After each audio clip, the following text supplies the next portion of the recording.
नमस्कार मित्रो, मी Umakant Waghmare Indian economy या यूट्यूब चॅनलमध्ये तुमचं सहर्ष स्वागत करतो. तर या अगोदर आपण राज्यसेवा मुख्य परीक्षेच्या पेपर नंबर 4 मधील अर्थशास्त्र ह्या घटकाच्या अभ्यासक्रमाची चर्चा करत आहोत. तर भाग 1 मध्ये आपण समग्रलक्षी अर्थशास्त्राची चर्चा केलेली आहे.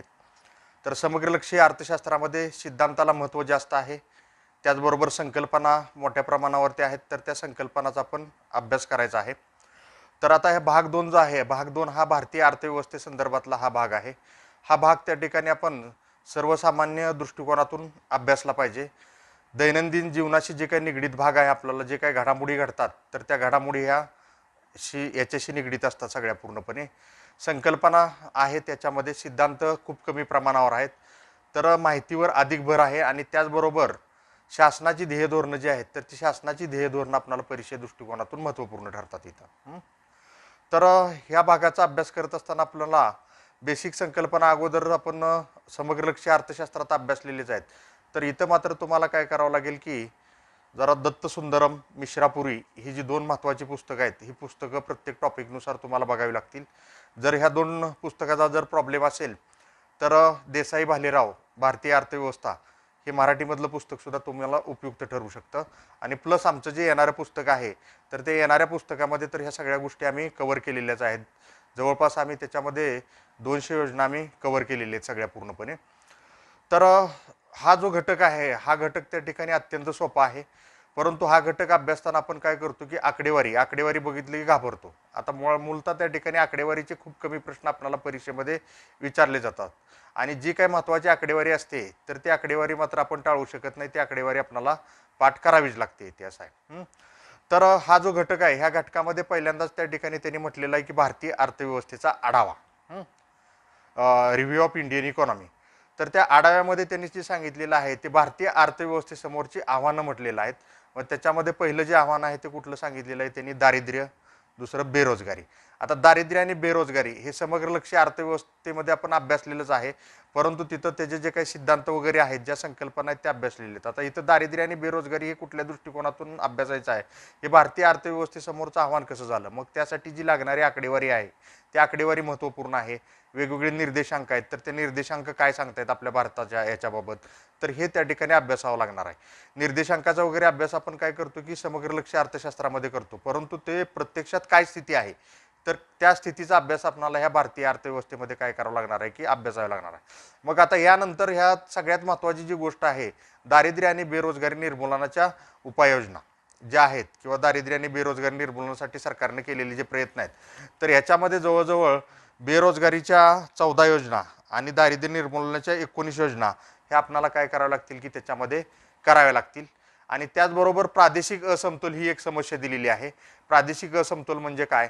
तो नैसर्गिक असतो, मानवनिर्मित असतो. मग भारतामध्ये कुठं कुठं प्रादेशिक असमतोल आढळतो, तर तो प्रादेशिक असमतोल दूर करण्यासाठी सरकारनं काय उपाययोजना केलेली आहेत, कोणकोणत्या योजना राबवल्या जातात. आता उदाहरण जर दाखल जर द्यायचं झालं तर विशेष दर्जा असलेली राज्य दिलेली आहेत, विशेष दर्जा दिलेला आहे काही राज्यांना, तर त्या राज्यामध्ये योजना राबवत असताना, केंद्र पुरस्कृत योजना राबवताना त्यांना 90% त्या ठिकाणी काय केलं जातं की अनुदान दिलं जातं आणि 10% फक्त त्यांनी टाकायचं असतं. आता इतर ठिकाणी मात्र कसं आहे की 60-40 आहे, 80-20 आहे, असं स्ट्रक्चर त्या ठिकाणी आहे. तर तिथं झुकतं माप दिलं जातं. तर त्या पाठीमागचा उद्देश काय असतो की प्रादेशिक असमतोल दूर करणे हा त्या पाठीमागचा उद्देश असतो.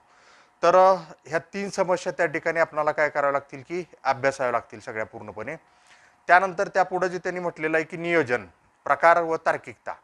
आता नियोजन हा जो घटक आहे, आपण पंचवार्षिक योजना अभ्यासत होतो, आता सुद्धा त्या ठिकाणी राज्यसेवा मुख्य परीक्षेला पंचवार्षिक योजनेचा आढावा जरी काढून टाकलेला असला तर पूर्व परीक्षेच्या दृष्टिकोनातून ते अभ्यासावं लागणार आहे आपल्याला. PSI STI ESO पूर्व परीक्षेला ते अभ्यासावं लागणार आहे. त्यानंतर STI मुख्य परीक्षा जी आहे ते STI मुख्य परीक्षेला तो कॉमन टॉपिक तसाच आहे, त्याच्यामुळे STI मुख्य परीक्षेसाठी पंचवार्षिक योजना अभ्यासाव्या लागणार आहेत. आता इथं जे काय म्हटलेलं आहे ते नियोजन म्हणजे काय, नियोजनाची संकल्पना, नियोजनाची उद्दिष्टे काय आहेत हे अभ्यासावे लागतील. त्याचबरोबर नियोजनाचे प्रकार काय आहेत, जवळजवळ 13 प्रकारचं त्या ठिकाणी नियोजन येतात, 13 नियोजनाचे प्रकार येतात. तर ते 13 प्रकार त्या ठिकाणी आपल्याला काय करावे लागतील की अभ्यासावे लागतील. आणि त्याचबरोबर पंचवार्षिक योजनाचा सुद्धा त्या ठिकाणी आपल्याला अभ्यास करावा लागेल.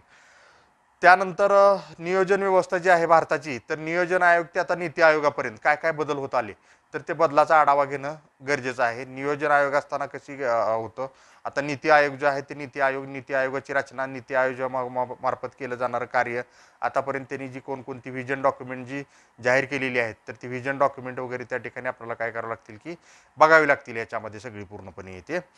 त्यानंतर तिसरा जो घटक त्यांनी म्हटलेला आहे त्याच्यामध्ये, तो म्हणजे आर्थिक सुधारणा. आता आर्थिक सुधारणा म्हटलं की आपण इसवी सन 1991 नंतरचा त्या ठिकाणी फक्त काय करतो की विचार करतो. तर 91 नंतरचा विचार करण्याच्या अगोदरपासून आपल्याला देशाला जसं स्वातंत्र्य मिळालं तसं आर्थिक सुधारणाला सुरुवात झालेली आहे. तर त्या स्वातंत्र्यापासून त्याचा आढावा घेत येणं गरजेचं आहे, त्याची पार्श्वभूमी अभ्यासणं गरजेचं आहे. जर तो आढावा घेतला तर 91 नंतरच्या आर्थिक सुधारणा त्या ठिकाणी आपल्याला समजू शकतील. तर त्याच्यामध्ये त्याची पार्श्वभूमी जी आहे ती पार्श्वभूमी समजून घेणं गरजेचं आहे. आणि 3 संकल्पना दिलेल्या आहेत: उदारीकरण, खाजगीकरण आणि जागतिकीकरण, LPG. तर त्या संकल्पना काय, त्याचा अर्थ काय, त्याची व्याप्ती काय आहे, त्याच्या मर्यादा काय आहेत, त्याचे परिणाम काय आहेत, हे सगळं त्या ठिकाणी आपल्याला अभ्यासावं लागेल. त्याचबरोबर केंद्र व राज्य स्तरावरील आर्थिक सुधारणा ज्या आहेत, तर केंद्रानं काय आर्थिक सुधारणा केल्या, राज्यानं काय आर्थिक सुधारणा केल्या, याचा आपल्याला अभ्यास त्याच्यामध्ये करावा लागेल. त्यानंतर त्यापुढचा जो टॉपिक त्यांनी दिलेला आहे तो म्हणजे भारतीय कृषी व ग्रामीण विकास 2.2. तर तो भारतीय कृषी व ग्रामीण विकास हा टॉपिक अभ्यासताना त्या ठिकाणी 2.10 हा जो टॉपिक दिलेला आहे, राष्ट्रीय अर्थव्यवस्थेत कृषीचे महत्त्व, तर ह्याची सांगड घालणं गरजेचे आहे. म्हणजे 2.2 आणि 2.10 ह्या टॉपिक जर दोन्हीचं एकत्रीकरण करून अभ्यासलं तर निश्चितपणे आपल्याला त्याचा काय होऊ शकतो की फायदा होऊ शकतो. हा घटक अभ्यासताना सरकारच्या कृषी क्षेत्रासंबंधाच्या ज्या योजना आहेत, तर ते योजना अभ्यासणं गरजेचं आहे. जवळजवळ 35 ते 40 योजना त्या संदर्भात आहेत. तर त्या 35 ते 40 योजनाचा जर नीट अभ्यास केला तर हे सगळ्या जी समस्या दिलेल्या आहेत आपल्याला अभ्यासक्रमातल्या, तर त्याच्यावरचं उपाययोजना तिथं आपल्याला काय होतील की मिळून जातील इथे. तर पहिल्यांदा जे म्हटलेलं आहे त्यांनी त्या घटकामध्ये आर्थिक विकासात कृषी क्षेत्राची भूमिका. तर आर्थिक विकासात योगदान कसं देतं कृषी क्षेत्र, तर त्याबाबत त्या ठिकाणी भूमिका त्या ठिकाणी आपल्याला अभ्यासायची आहे. त्याचबरोबर कृषी उद्योग आणि सेवा क्षेत्राचे जे आंतरसंबंध आहेत, तर त्या आंतरसंबंधाचा अभ्यास आपल्याला काय करायचा आहे की त्याच्यामध्ये करायचा आहे. त्यानंतर भारतातील कृषी वृद्धीत प्रादेशिक असमानता असा घटक म्हटलेला आहे. तर ॲग्रिकल्चर ग्रोथ जे आहेत, तर त्याच्यामध्ये त्या ठिकाणी रिजनल डिस्पॅरिटीज, म्हणजे त्या ठिकाणी काही भागामध्ये त्या ठिकाणी कृषी उत्पादन चांगलं येतं, तर काही भागामध्ये सातत्यानं दुष्काळग्रस्त परिस्थिती असते. तर भारतातले असे बरेचसे भाग आहेत. तर तर ती प्रादेशिक असमानतेचा आपल्याला काय करावं लागेल की अभ्यास करावा लागेल कृषी क्षेत्राच्या संदर्भातला. त्यानंतर त्यांनी काय सांगितलेले आहे की शेतीचे प्रकार. आता हा प्रकार जे आहेत शेतीचे 4 प्रकार त्यांनी सांगितलेले आहे. कंत्राटी शेती म्हटलेलं आहे, दुसरं उपग्रह शेती म्हटलेलं आहे, तिसरं प्रमंडळ शेती आणि चौथी सेंद्रिय शेती. आता ही कंत्राटी शेती जी आहे, उपग्रह शेती आहे, प्रमंडळ शेती जी आहे, तर सरकारनं मॉडेल ॲक्ट वगैरे जे आहेत, तर ते मॉडेल ॲक्टमध्ये त्या ठिकाणी ह्याच्या तरतुदी केलेल्या आहेत, वेगवेगळ्या कायद्यामध्ये सुधारणा केलेली आहेत. तर ते अलीकडच्या काळात जे कायद्यातले जे झालेले बदल आहेत, ते बदल त्या ठिकाणी त्याच्यामध्ये अभ्यासणं गरजेचं आहे. त्याचबरोबर सेंद्रिय शेतीबाबतची त्या ठिकाणी वेगवेगळ्या योजना सरकारच्या आहेत. उदाहरणार्थ शाश्वत शेती अभियान आहे, तर ते सगळं त्या ठिकाणी त्याच्यामध्ये अभ्यासणं, त्याच्या मूळ संकल्पना काय आहे, त्याचे फायदे तोटे काय आहेत, हे सगळे त्याच्यामध्ये अभ्यासणं गरजेचं आहे याच्यामध्ये. त्यानंतर जे म्हटलेलं आहे ते कृषी उत्पादकता म्हटलेलं आहे. आता कृषी उत्पादकता हा जो भाग आहे तो पुढे आणखीन मी म्हटलेला आहे की अल्प उत्पादकतेची कारणं असं म्हटलेलं आहे. तर कृषी उत्पादकता, अल्प उत्पादकता ह्या दोन्हीची सांगड घालून एकत्रितपणे अभ्यास केला तर तो आपल्याला उपयोगी ठरू शकतो. तर त्याच्यामध्ये हरित क्रांती म्हणजे काय, हरित क्रांतीत आतापर्यंत झालेल्या घडामोडी, आता दुसरी हरित क्रांती आहे असं म्हटलं जातं. वेगवेगळ्या क्षेत्रात त्या ठिकाणी जे आहेत, वेगवेगळे जे उत्पादन वाढवण्यासाठी जे प्रयत्न केलेत, तर त्याला वेगवेगळी नावं आहेत.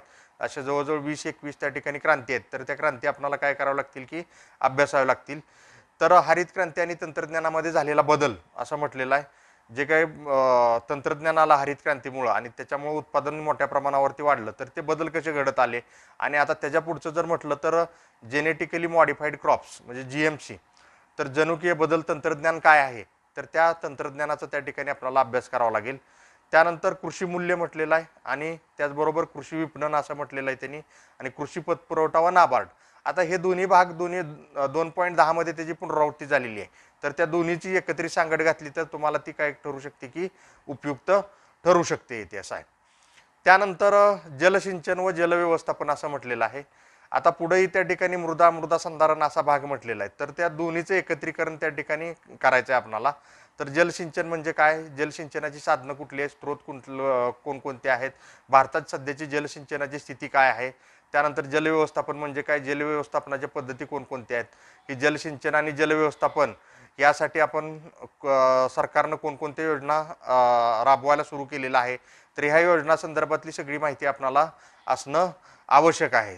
जलसिंचन आणि जलव्यवस्थापन हा टॉपिक अत्यंत महत्त्वपूर्ण आहे. दरवर्षी ह्याच्यावरती काय केले जातात की भूगोलामध्येही प्रश्न विचारले जातात आणि इथं कृषी अर्थशास्त्रामध्ये सुद्धा त्याच्यावरती काय केले जातात की प्रश्न विचारले जातात. त्यामुळं दोन्ही घटक त्या ठिकाणी जलव्यवस्थापन आणि जलसिंचन हे दोन्ही त्या ठिकाणी चांगलं अभ्यासणं गरजेचं आहे याच्यामध्ये. त्यानंतर त्यापुढं जे म्हटलेलं आहे पशुधन व त्याची उत्पादकता हा नव्याने त्या ठिकाणी ॲड केलेला घटक आहे.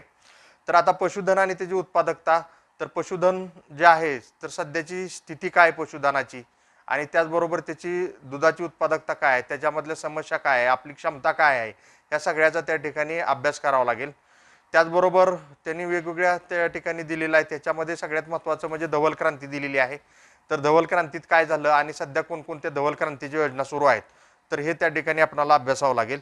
त्याचबरोबर मत्स्य व्यवसाय जे आहे तर मत्स्य व्यवसायाच्या संदर्भातल्या योजना, सध्या त्या व्यवसायातल्या समस्या याचा काय करावं लागेल की आपल्याला अभ्यास करावा लागेल.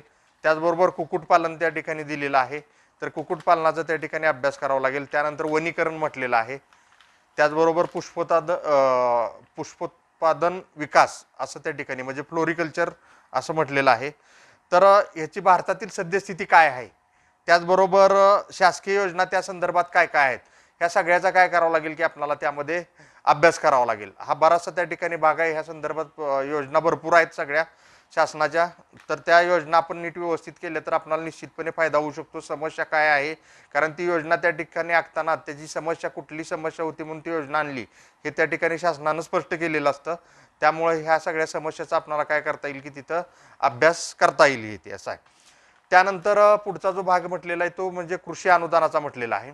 आता कृषी अनुदानं जे आहेत तर खताची अनुदानं मोठ्या प्रमाणावरती दिली जातात. तर जे वेगवेगळ्या माध्यमातून जे कृषीला जे अनुदानं दिली जातात तर त्याचं सध्याचं असलेली स्थिती काय आहे हे आपल्याला बघावी लागेल. त्याचबरोबर WTO आणि कृषी अनुदान म्हणजे तिथं आंबर बॉक्स आहे, ग्रीन बॉक्स आहे, ब्ल्यू बॉक्स आहे, इतरही असे अनुदानाचे प्रकार त्या ठिकाणी आंतरराष्ट्रीय स्तरावर पाडलेले आहेत. तर हे ते सुद्धा आपल्याला काय करावं लागतील की अभ्यासावं लागतील त्याला अनुषंगून. त्याचबरोबर आधारभूत किमती म्हटलेलं आहे आणि त्याचबरोबर संस्थात्मक उपाययोजना म्हणजे हे आधारभूत भूत किमती धोरण राबवण्यासाठी सरकारनं काय संस्थात्मक उपाययोजना केलेली आहे, तर ती संस्थात्मक उपाययोजना त्या ठिकाणी आपल्याला काय करावी लागेल की विचारामध्ये घ्यावी लागेल. त्यानंतर सार्वजनिक वितरण व्यवस्था आणि अन्न सुरक्षा हाही त्या ठिकाणी महत्त्वाचा भाग आहे. आता अन्न सुरक्षा अधिनियम 2013 हा त्या ठिकाणी महत्त्वपूर्ण आहे. तो पुढच्या भागामध्ये त्यांनी म्हटलेला आहे अन्न आणि पोषण ह्याच्यामध्ये तो, परंतु ह्या सगळ्याची एकत्रित काय करता येते की आपल्याला सांगड घालता येते. तर आता एक देश एक रेशन कार्ड ही सुधारणा त्या ठिकाणी आपल्या देशात चालू आहे. तर ते सार्वजनिक वितरण व्यवस्थेच्या आत्तापर्यंतच्या ज्या घडामोडी आहे, सार्वजनिक वितरण व्यवस्थेसंदर्भातले जे काही योजना आहेत विविध, तर त्या योजनांचा अभ्यास करणं गरजेचं आहे ते सगळं पूर्णपणे. त्यानंतर कृषी विपणनावरील गॅटचा परिणाम असं म्हटलेला आहे. आता फक्त गॅटचाच परिणाम नाही आहे, तर WTO आल्यापासून काय ह्या कृषी विपणनावर परिणाम झालेले आहेत ॲग्रिकल्चर मार्केटिंगवरती, तर याचाही आपल्याला काय करावं लागेल की त्याच्यामध्ये अभ्यास करावा लागेल. त्यानंतर पुढं जे म्हटलेलं आहे ते ग्रामीण विकासाची व्यूहरचना असं म्हटलेलं आहे त्यांनी आणि त्याचबरोबर ग्रामीण पायाभूत संरचना असं म्हटलेलं आहे. म्हणजे ग्रामीण विकासाचा हा भाग आहे. मग ग्रामीण विकासाच्या वेगवेगळ्या योजना ज्या आहेत, त्यानंतर सरकारची जी ग्रामीण विकासाची ध्येय धोरणं जी आहेत, तर त्या ध्येय धोरणाचा आपल्याला अभ्यास काय करावा लागेल. तर परत 2.10 हा जो घटक आहे, 2.10 हा घटक कृषीचा घटक आहे. त्यामध्ये राष्ट्रीय अर्थव्यवस्थेत कृषीचे महत्त्व असं म्हटलेलं आहे त्यांनी. त्याच्यामध्ये पहिला पॉईंट जो आहे तो राष्ट्रीय अर्थव्यवस्थेत कृषीचे महत्त्व. आता अगोदर जो 2.2 मध्ये जे म्हटलेलं होतं तो म्हणजे आर्थिक विकासात कृषीचे महत्त्व किंवा आर्थिक विकासात कृषीची भूमिका असं म्हटलेली होती. तर हे दोन्ही टॉपिकची आपल्याला काय करता येते की सांगड घालता येते. त्याच्यामुळं परत त्या ठिकाणी सब पॉईंट जो त्याच्यामध्ये म्हटलेला आहे त्यांनी तो म्हणजे राष्ट्रीय उत्पन्न व रोजगारात कृषीचे महत्त्व असं म्हटलेलं आहे. त्याचबरोबर मूलभूत कृषी आदाने, शेतीचा आकार व उत्पादकता आणि अल्प उत्पादकतेची कारणे हे सांगितलेलं आहे इतिहास आहे. तर अगोदर कृषीची उत्पादकता म्हटलेली आहे, आता इथं अल्प उत्पादकतेची कारणंही त्या ठिकाणी म्हटलेली आहेत. त्या अगोदर दोन्हीची आपल्याला काय करता आलेली आहे की सांगड घालता आलेलीच आहे. एकत्रित त्याचा आपल्याला काय करायचं आहे की अभ्यास करायचा आहे इतिहास आहे. त्यानंतर कृषी उत्पादन आणि विकास, जमीन सुधारणा, जमिनीचा वापर, मृदा व जलसंधारण, पर्जन्य शेती इत्यादी संदर्भातल्या योजना असं म्हटलेलं आहे. आता मृदा आणि जलसंधारण, जलसिंचन आणि जलव्यवस्थापन ह्याच्यामध्ये मृदा आणि जलसंधारणाचं त्या ठिकाणी हे करता येतंय, पर्जन्य शेतीच्या संदर्भातलं त्या ठिकाणी करता येतंय. आता जमीन सुधारणा, जमिनीचा वापर ह्या संदर्भातल्या ज्या सरकारच्या ज्या योजना आहेत तर त्या योजनाचा त्या ठिकाणी आपल्याला अभ्यास करावा लागेल. आता उदाहरणार्थ सॉईल हेल्थ कार्ड ही जी योजना आहे, ही योजना त्या ठिकाणी महत्त्वपूर्ण योजना आहे तर ती ठरवू शकते इतिहासात.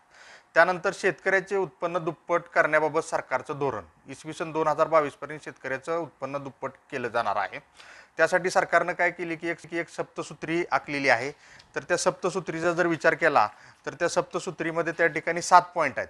तर ते 7 पॉईंट कुठले, तर उत्पादनात वाढ, त्यानंतर आदान मूल्य जे असतं म्हणजे इनपुट कॉस्ट जी असते तर त्याचा प्रभावी वापर, त्यानंतर काढणीनंतरचे नुकसान किंवा कापणीनंतरचे नुकसान कमी करणे, त्यानंतर मूल्यवर्धन, कृषी विपणन सुधारणा, त्याचबरोबर जोखीम सुरक्षा व सहाय्य आणि संलग्न उपक्रम असे त्या ठिकाणी योजना आहेत. आता ह्या सगळ्या योजनांचा विचार केला तर त्या सगळ्या टोटल योजना कृषीच्या 35 ते 40 योजना आपल्याला अभ्यासक्रमाच्या दृष्टिकोनातून महत्त्वपूर्ण ठरू शकतात इथे असं आहे.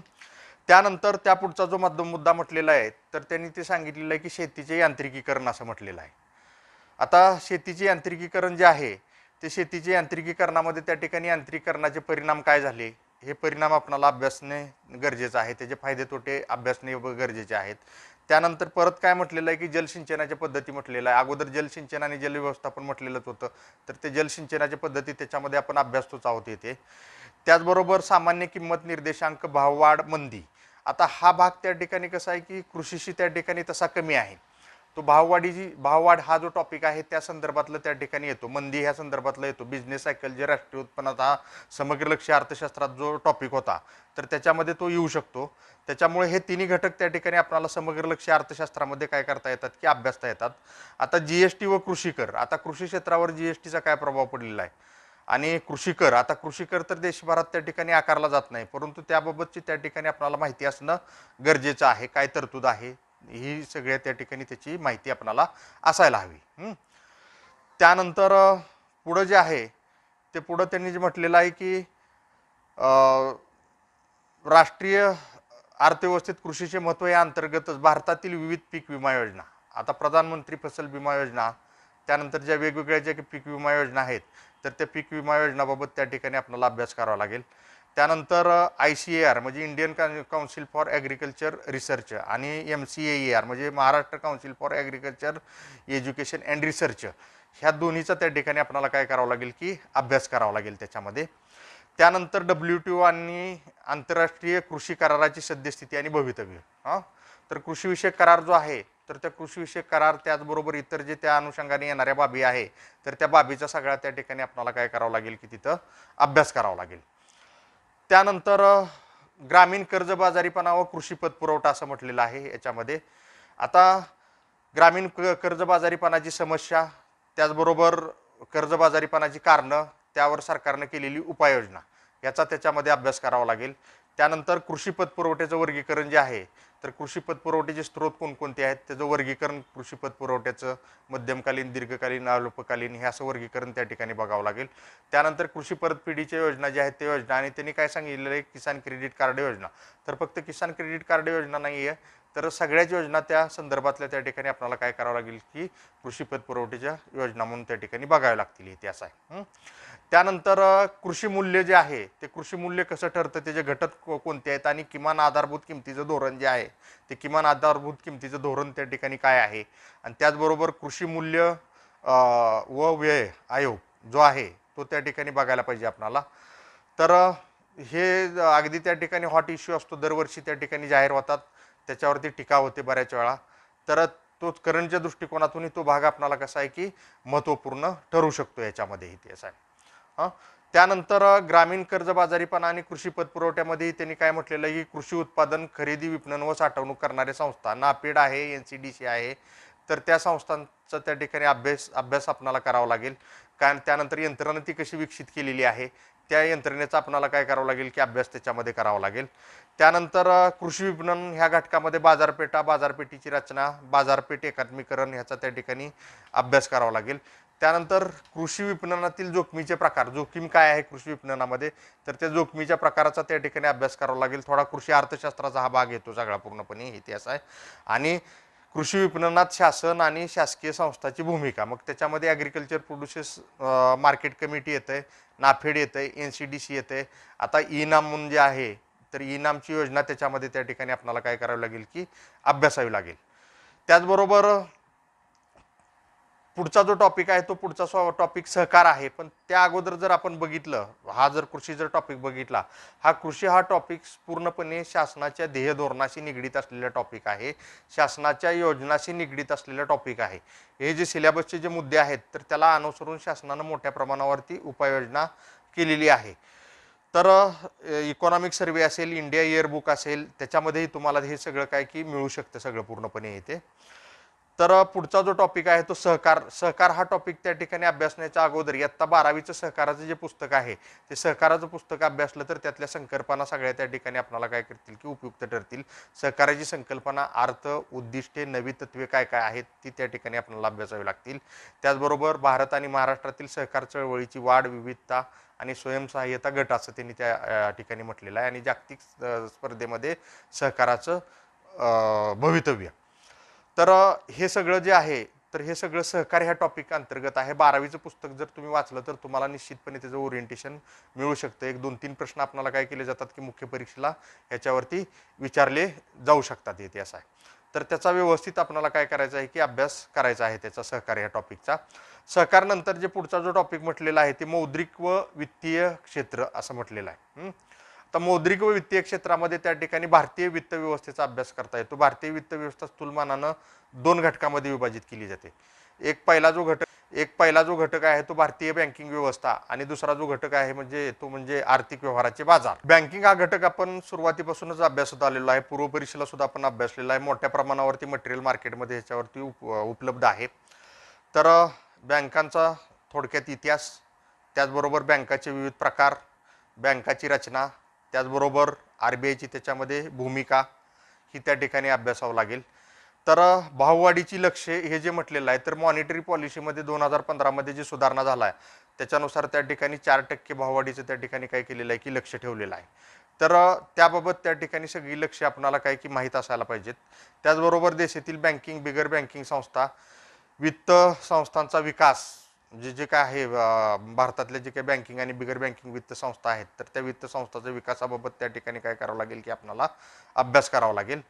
त्याचबरोबर त्यापुढे जे त्यांनी म्हटलेलं आहे ते म्हणजे आर्थिक व्यवहाराचे बाजार, त्याच्यामध्ये नाणे बाजार, भांडवल बाजार आणि SEBIची भूमिका आणि वित्तीय क्षेत्र सुधारणा.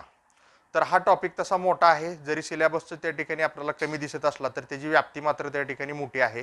तर त्या व्याप्तीच्या दृष्टिकोनातून सगळं काय करावं लागेल की आपल्याला अभ्यासावं लागेल सगळं. त्यानंतर त्या पुढचा जो टॉपिक दिलेला आहे त्यांनी ते उद्योग आणि सेवा क्षेत्र. तर आर्थिक व सामाजिक सुधारणात उद्योग क्षेत्राची भूमिका त्यांनी विचारलेली आहे. भारतातील मोठ्या उद्योगाची रचना महाराष्ट्राच्या विशेष संदर्भासह, यासाठी भारताचा आर्थिक सर्वेक्षण अहवाल आणि महाराष्ट्राचा आर्थिक सर्वेक्षण अहवाल उपयोगाला ठरेल. त्याच्यामध्ये उद्योगाची सगळी रचना त्यानं सगळी दिलेली आहे, सद्यस्थिती त्याबाबतची दिलेली आहे. त्यानंतर सूक्ष्म, लघु आणि मध्यम उद्योग हे जे आहे MSME जे म्हटलं जातं, तर आता आत्मनिर्भर भारत योजनेमध्ये ह्याच्या त्या ठिकाणी गुंतवणुकीच्या मर्यादा काय केलेली आहेत की वाढवलेली आहेत. तर त्या मर्यादा आपल्याला काय की माहीत असणं गरजेचं आहे. तर ह्या MSMEची वृद्धी असेल, समस्या असेल, त्याचं भवितव्य असेल, याबाबतचा अभ्यास आपण करणं गरजेचं आहे. त्याचबरोबर धोरण जे आहे ते SEZ बाबतचं धोरण, SPVचं धोरण, स्पेशल पर्पज व्हेकलचं धोरण, याबाबतही त्या ठिकाणी आपल्याला माहीत असायला पाहिजे.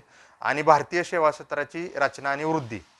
तर आर्थिक सर्वेक्षण अहवाल भारताचा आणि महाराष्ट्राचा ह्या दोन्हीमध्ये तुम्हाला आपल्याला परीक्षेला उपयुक्त असलेली माहिती त्यामधून मिळू शकते. तर ती त्या ठिकाणी आपण काय करणं की अभ्यासणं गरजेचे आहे.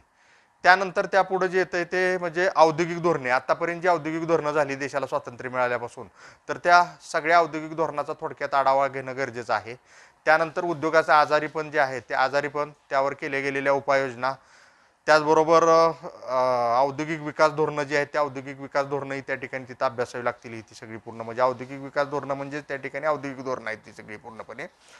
आता नवीन टॉपिक जो तिथं ॲड झाला तो भारतीय कामगार. तर भारतीय कामगाराच्या समस्या, उपाय, सुधारणा ह्या त्या ठिकाणी विचारात घ्यावे लागेल. त्यानंतर सामाजिक सुरक्षा उपाययोजना जी आहेत कामगाराच्या, तर त्या सामाजिक सुरक्षा उपाययोजना सरकारनं केलेल्या त्या ठिकाणी विचारात घ्याव्या लागतील. आणि परत इथं काय म्हटलेलं आहे की भारत व व्यवसाय सुलभता. आता व्यवसाय सुलभतेच्या बाबतीत त्या ठिकाणी आपल्या याच्यामध्ये सुधारणा होत आहे. तर ते व्यवसाय सुलभता म्हणजे काय, त्याच्यामध्ये नक्की कशाची समावेश होतो, त्यानंतर तो जो इंडेक्स आहे त्या इंडेक्समध्ये भारताचं स्थान काय, ह्या सगळ्या गोष्टीचा विचार करावा लागेल इथे. तर हे उद्योग आणि सेवा क्षेत्राबाबतचं झालं. त्या पुढचा जो टॉपिक आहे तो म्हणजे पायाभूत संरचना विकास. आता पायाभूत संरचना म्हणजे काय, त्याची संकल्पना काय आहे, त्याचे प्रकार काय आहेत, त्याचबरोबर त्याच्या समस्या काय आहेत हे ते विचारात घ्यावं लागतील.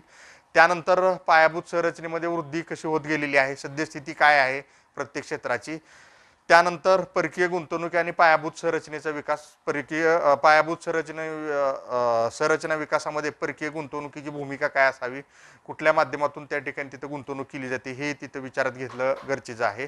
आणि पायाभूत संरचना विकासाचं खाजगीकरण असं म्हटलेलं आहे. मग त्या खाजगीकरण म्हटलं तर तिथं काय येते की PPP पॉलिसी येते, पब्लिक प्रायव्हेट पार्टनरशिप. मग त्या PPPचं त्या ठिकाणी जे आहे तर ते PPPचे वेगवेगळे प्रकार आहेत, ते वेगवेगळे प्रकार परीक्षेच्या दृष्टिकोनातून अभ्यासणं गरजेचं आहे. त्यानंतर स्पेशल पर्पज व्हेकल जे आहे तर ते स्पेशल पर्पज व्हेकलचा अभ्यास करणं गरजेचं आहे. त्याचबरोबर त्याच्यामध्ये नवीन एक त्या ठिकाणी पॉईंट त्यांनी ॲड केला तो म्हणजे परवडणारी घरे आणि झोपडपट्टी पुनर्वसन. हे सगळा पूर्णपणे शासनाचाही भाग आहे. मग ह्याला अनुसरून त्या ठिकाणी स्मार्ट सिटीची जी योजना आहे, स्मार्ट सिटीची योजना आपल्याला अभ्यासावी लागेल. अमृत योजनेचा त्या ठिकाणी अभ्यास आपल्याला करावा लागेल. म्हणजे ज्या पायाभूत संरचनेच्या संदर्भातल्या ज्या काही योजना आहेत तर त्या सगळ्या योजनांचा आपल्याला अभ्यास करावा लागेल. त्याचबरोबर जुनी भारत निर्माण योजना जी होऊन गेली तर त्याबाबत सुद्धा आपल्याला काही की माहिती असणं गरजेचं आहे परीक्षेच्या दृष्टिकोनातून. सिलेबसमध्ये जरी नसलं तरी हे सगळे जे पायाभूत संरचनेबाबत सरकारचे जे काही ध्येय धोरण आहे तर त्या सगळ्या ध्येय धोरणाचा त्या ठिकाणी आपल्याला काय करावं लागेल की अभ्यास करावा लागेल सगळा पूर्णपणे इथे. त्यानंतर पुढे जे म्हटलं त्यांनी महाराष्ट्राची अर्थव्यवस्था म्हटलेलं आहे. अगदी महाराष्ट्राचा इकॉनॉमिक सर्व्हे जो आहे तो इकॉनॉमिक सर्व्हेमधून ह्याबाबतची सगळी माहिती आपल्याला मिळू शकते. कृषी उद्योग आणि सेवा क्षेत्राचं धोरण जे आहे तर त्याच्यामध्ये आपल्याला मिळू शकतं. त्याचबरोबर ह्या क्षेत्राची ठळक वैशिष्ट्ये आपल्याला त्याच्यामधून मिळू शकतात सगळी पूर्णपणे. त्यानंतर दुष्काळ व्यवस्थापन हा महाराष्ट्राच्या बाबतीत कळीचा मुद्दा आहे. तर दुष्काळी तालुक्याची संख्या, त्याबाबत सरकारने केलेल्या उपाययोजना ह्याचा त्या ठिकाणी आपल्याला काय करावं लागेल की अभ्यास करावा लागेल. त्यानंतर महाराष्ट्राची उर्वरित भारतासंदर्भातली जी तुलना आहे तर ती तुलना आपल्याला काय करावी लागेल की तिथं विचारात घ्यावी लागेल, सगळे तुलनात्मक अभ्यास करावा लागेल. तर इकॉनॉमिक सर्व्हेमध्ये एक चार्टच आहे तो तुलनेचा, तर त्या तुलनेचा चार्ट त्या ठिकाणी आपण विचारात घेतला तर बऱ्यापैकी गोष्टी आपल्या काय होतात की क्लिअर होऊन जातात सगळ्या पूर्णपणे येते. तर खूप मोठा अभ्यासक्रम आहे असं नाही महाराष्ट्राच्या अर्थव्यवस्थेचा. तर महाराष्ट्राचं आर्थिक सर्वेक्षण अहवाल जर आपण अभ्यासला तर महाराष्ट्राच्या अर्थव्यवस्थेचा त्या ठिकाणी अभ्यास आपल्याला त्या ठिकाणी होऊ शकतो. आता शेवटचा जो टॉपिक त्यांनी सांगितलेला आहे तो म्हणजे अन्न व पोषण असं म्हटलेलं आहे. हा टॉपिक त्या ठिकाणी आंतरशाखीय दृष्टिकोनातून त्या ठिकाणी आहे. अन्न उत्पादन आणि उपभोग यातील कल त्या ठिकाणी भारतातला घ्यावा लागेल इथे सगळा पूर्णपणे. त्यानंतर अन्न सुरक्षेची समस्या, अन्न आत्मनिर्भरता, फूड सफिशियन्सी किंवा फूड सेल्फ सफिशियन्सी असं त्याला म्हणतो आपण इथे. त्यानंतर अन्ननाश, साठवण, प्रापण, वितरण, आयात निर्यात समस्या, ह्या सगळ्या समस्याचा त्या ठिकाणी आपल्याला काय करावं लागेल की अभ्यास करावा लागेल. आणि सामान्य पोषणविषयक भारतातल्या ज्या काही समस्या आहेत तर त्याचं त्या ठिकाणी हे करावं लागेल. त्यानंतर सरकारचे ध्येय धोरणं काय आहेत ह्या संदर्भात ही सगळी ध्येय धोरणं अभ्यासावी लागतील, योजना अभ्यासाव्या लागतील, कार्यक्रम अभ्यासावे लागतील. त्यानंतर हरित क्रांतीमुळे त्या ठिकाणी अन्न आत्मनिर्भरतेवरती काय परिणाम झाला याचा अभ्यास त्या ठिकाणी आपल्याला करावा लागेल. त्यानंतर पोषण सुरक्षेसाठी आता पोषण अभियान वगैरे सुरू आहे, ह्या पोषण सुरक्षेसंदर्भातल्या योजना आपल्याला आणखीन अभ्यासाव्या लागतील. आणि राष्ट्रीय अन्न सुरक्षा अधिनियम 2013 हा जो आहे ह्याचे त्या ठिकाणी ठळक वैशिष्ट्ये आपल्याला काय करावं लागतील की अभ्यासावी लागतील. तर एकंदरीत हा जो दुसरा जो घटक आहे हा दुसरा घटक त्या ठिकाणी सगळा घटक जनरल आहे, अवघड असं त्याच्यामध्ये काही सुद्धा नाही आहे इथे. तर तुम्ही अगदी व्यवस्थित त्या ठिकाणी समग्र लक्ष्य अर्थशास्त्रासाठी शालेय पुस्तक NCERT MCERTच्या पुस्तकाचा त्या ठिकाणी अभ्यास केला. त्याचबरोबर विद्यापीठ स्तरावरती त्या ठिकाणी जी अर्थशास्त्राची पुस्तकं आहेत त्यामधून तुम्ही समग्र अर्थशास्त्राचे त्या ठिकाणी सिद्धांत अभ्यासले आणि त्याचबरोबर हे भारतीय अर्थव्यवस्थेचा अभ्यास केला तर हा घटक तसा अवघड नाही. तर आमचं जे येणारं जे पुस्तक आहे तर त्या पुस्तकामध्ये हे सगळे घटक आम्ही विस्तारानं त्या ठिकाणी चर्चा केलेली आहे. पूर्वपरीक्षा झालं की ते लवकरच आम्ही प्रकाशित करू. तर यापुढेही त्या ठिकाणी आम्ही ह्या चॅनलच्या माध्यमातून तुम्हाला यातल्या ज्या काही अर्थशास्त्राच्या ज्या संकल्पना आहेत तर त्या संकल्पना आम्ही काय करणार आहे की व्हिडिओच्या माध्यमातून आम्ही तुमच्यापर्यंत पोहोचण्याचा प्रयत्न करणार आहे. तर मी सर्वांचे आभार मानतो. धन्यवाद.